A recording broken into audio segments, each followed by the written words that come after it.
Welcome to Breaking the News Plus, our first Monday night back in the year 2026. And boy, did it start off with a political cannon this morning. Governor Tim Walz abruptly announces he changed his mind. He's not running for re-election in November. Joining me to talk about it is the last Republican to win the governor's office in the state of Minnesota, former Governor Tim Pawlenty. Thanks for joining us tonight. Good to be with you and your viewers. Thank you so much. So Governor Pawlenty, like right out of the gate, was this news surprising to you? Still following politics in Minnesota, I'm sure. It was not surprising. In fact, I was predicting this privately for some weeks. I mean, the baggage had just gotten too heavy. All of the chain of events relating to the fraud, plus the unprecedented attempt to try to run for a third term, it was just too much. And I think he made a wise decision to pull the plug. Yeah, I think that a lot of that is getting lost because we've just been inundated with the national media's new sudden interest in a story we've been covering for several years here locally. That reminder of how difficult it would be to even win a third term.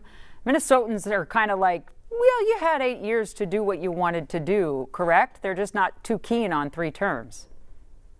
Minnesota doesn't have term limits, but there is a tradition of not going for 3 consecutive terms. There's been some examples of Rudy Perpich being one of non-consecutive terms, but nonetheless, it would have been very difficult, I think, even before all the fraud. But it is a blue state, and so I think he at least saw a path, because if you're a Democrat in a blue state, you have sort of a tailwind at your back. But once the fraud avalanche came down the hill, it was just too much. And it will continue to be too much. I assume that was on his mind. The governor didn't take questions from the press today at his announcement, but that avalanche isn't over. There are going to be more and more charges from our sources. It could be another year or 2 years of more charges. So he wasn't going to get away from this during the campaign.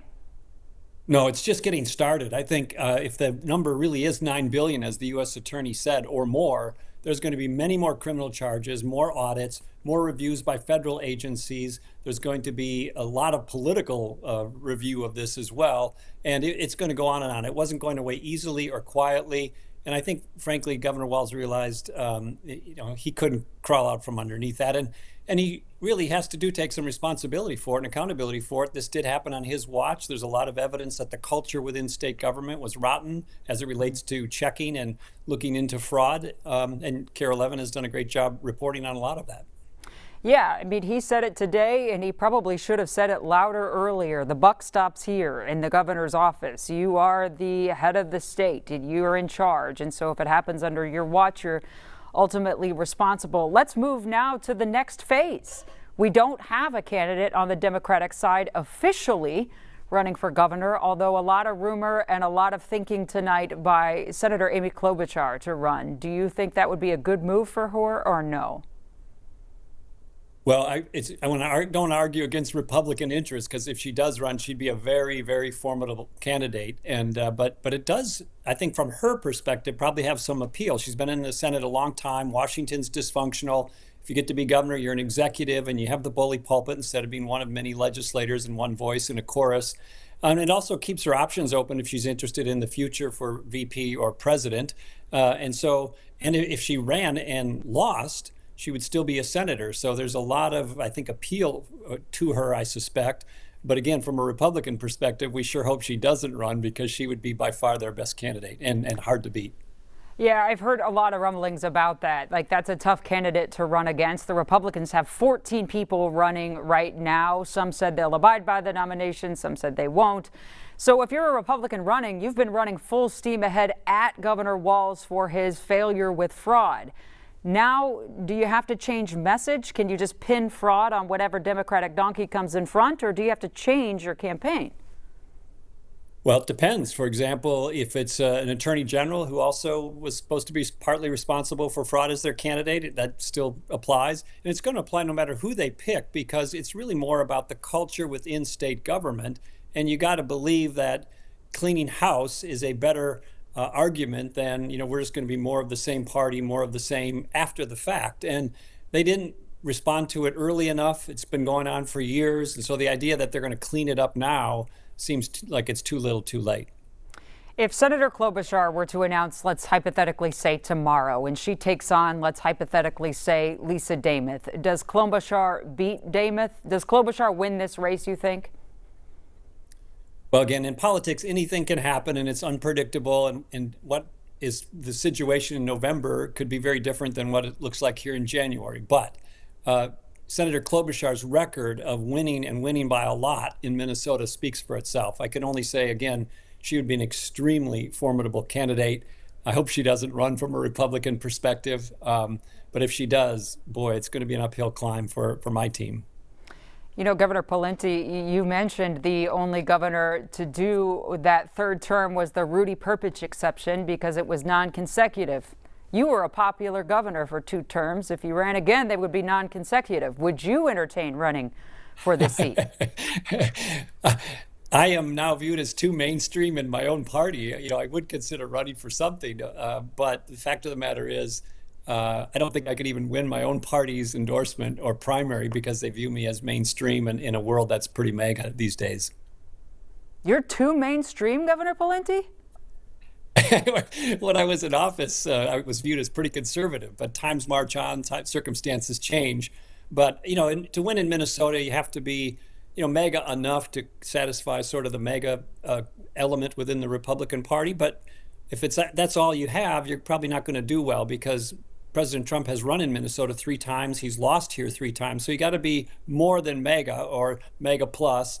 And my perspective is I don't think I could survive in a mega primary or mega endorsement battle because a lot of the grassroots activists think I'm not conservative enough or too mainstream. Well, when you look at the field of 14 that sits before you in the Republican Party for governor, who do you think is the best candidate for the Republican Party to run against the Democrat to be named later at this point? Yeah, well, I think that there are some really solid candidates in that large field, and they include Speaker Demuth, who I think people, if they got to know her, would be impressed. Kristen Robbins as another example, suburban legislator with a lot of experience and abilities. There's a sort of an outsider attorney named Chris Madel running, and the list goes on. But we do have, unlike in some past years, some solid candidates who would have a real shot at winning statewide if under the right circumstances. You mentioned right at the beginning when we started talking that you had been talking for weeks in your circles that you thought it was probably best that Governor Walz not run for this 3rd term, which he has now officially decided to do. Did you just feel like it was insurmountable for him to get past this fraud? Because he's always tried to brand himself as a fighter, and this looks like he's capitulating to folks that say he needs to go away. Well, when I met with Governor Walz during his initial transition in his 1st term to give him a few thoughts as he met with all the other former governors, I told him there's going to be unexpected events that you don't plan on or don't even see coming that will dramatically, maybe entirely affect how this goes for you. And if you think about it, you know, he had COVID, which was a battle, and a lot of people were upset with how he handled that, maybe understandably. He had the George Floyd riots, and a lot of people were upset about how he handled that in terms of a slow response with the National Guard. And then now he has this massive fraud. Some of this is his own doing, of course. And so it piles on. It's just sort of additive and cumulative. And again, when you try to go to the public in a world where we're all working hard, paying our taxes to the state government, and then they waste it and allow it to be stolen, people are understandably very mad. And even in a blue state, I think that was probably enough to say, for most people, we're not re-electing him. That, and I think that there's something going on for both parties, for all people in America right now, that it didn't really hit your gubernatorial office as much, and that's the influence of social media combined with the distrust of government institutions, of media itself. And there are voices out there that are just throwing in conspiracy theories from the right and to the left, not party-wise, just meaning from every direction. Some of them dangerous. We saw a former Speaker of the House murdered this year on her doorstep. We saw Donald Trump shot. We saw Charlie Kirk shot. The harassment level, I wonder if, as a human being, even in politics, do you just get tired of it and a little bit concerned for your own safety? Even to this day, many years after I left office, I still have people sort of stalking me on the internet and otherwise causing me some issues relative to those kinds of threats. And so, and that's from things that happened over a decade ago. So it is rational for politicians or potential politicians to be concerned about their families and their safety in a world where it seems to be spiraling towards more threats or violence or polarization at the very least. I hope that doesn't deter good people from entering these races, because we need good people to enter the arena. And if they don't, we're going to be left with the knuckleheads. And then you know what happens. Right. And like I said, so far we don't have a Democrat stepping up saying it's me publicly to run for governor. We've obviously heard that Amy Klobuchar, Senator Klobuchar, is seriously considering. You mentioned Attorney General Ellison, which I would agree with you. I think the baggage of fraud is just as going to be with him as it would be the Walz administration. Is there an outside Democratic or independent candidate that you've heard about that you think could make a run? Well, far be it from me to give the Democrats advice. I know a lot of Democrats seem to like Steve Simon, who's the Secretary of State. I don't know him well, but what I do know of him, setting aside our political differences, is that he seems to be a fairly, sturdy, rational person in a world where a lot of our politicians act like lunatics. And so but unfortunately, though, his party, the Democratic Party, has shifted dramatically left. Obviously the Republican Party has shifted towards MAGA. But now we have a Democratic Party that has shifted dramatically towards what's called democratic socialism. It's not the old school traditional Democrats. They are way left. And so they've got their own problems. And if they don't nominate somebody who's at least, in the center of the Democratic Party, they take on a lot of risk, because Minnesota's blue, but it isn't blue enough to elect necessarily somebody who's way out on the left fringe. Would you say the same for the Republicans? Because there's kind of like two parties within each party. There's the centrist Republican, and then there's the MAGA Republican. There's the centrist Democrat, and then there's the far left Democrat. So we essentially have four parties. Would you say the same in terms of the Republican chosen to run statewide? Should they be someone in the center, or should they be MAGA, or a little bit of both? Yeah, I think the dynamics are somewhat parallel, different in each party, but parallel in the Republican and Democratic Party for the reasons we just discussed.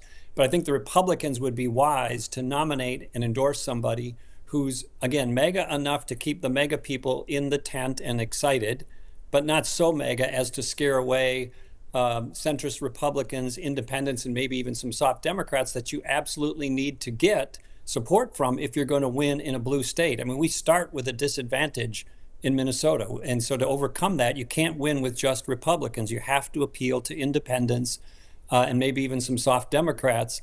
And if you don't do that, you're going to lose in Minnesota. And our tradition, unfortunately, lately in statewide elections is losing. My last question is about the issues to run on. Fraud has been a problem. It is a problem. I think that we can now look at this final chapter, perhaps, of Tim Walz's political career being because of fraud. But come next November, the voters in Minnesota may want to know a little bit more about affordability, about housing, about taxes, those bread and butter issues. Should people also be considering on both the Democratic and Republican side of, yes, fraud's a problem, but what are you going to do going forward? Absolutely. And fraud, again, will remain a very potent issue for obvious reasons. But I think most Minnesotans want to know, hey, are my kids' schools good and safe? And what's your agenda for keeping them that way or getting them that way? They want to know, what's the economy like? Am I going to have a job? Can I afford my groceries, my food, my fuel, my health care? And what are you going to do about making that more affordable? Crime will remain an issue. Are you going to be somebody who's going to be, helpful to law enforcement and helpful to public safety? And the list goes on. But again, there's 3 or 4 key issues, the ones we've just discussed, that are also very important for any candidate to have a clear, compelling message on. Absolutely. Former Governor Tim Pawlenty on Breaking the News Plus tonight. We appreciate you joining us. You're welcome. Thank you. That's all for us on this Monday evening. There'll probably be more political news throughout the week, so we will see you as it pops up. Take care.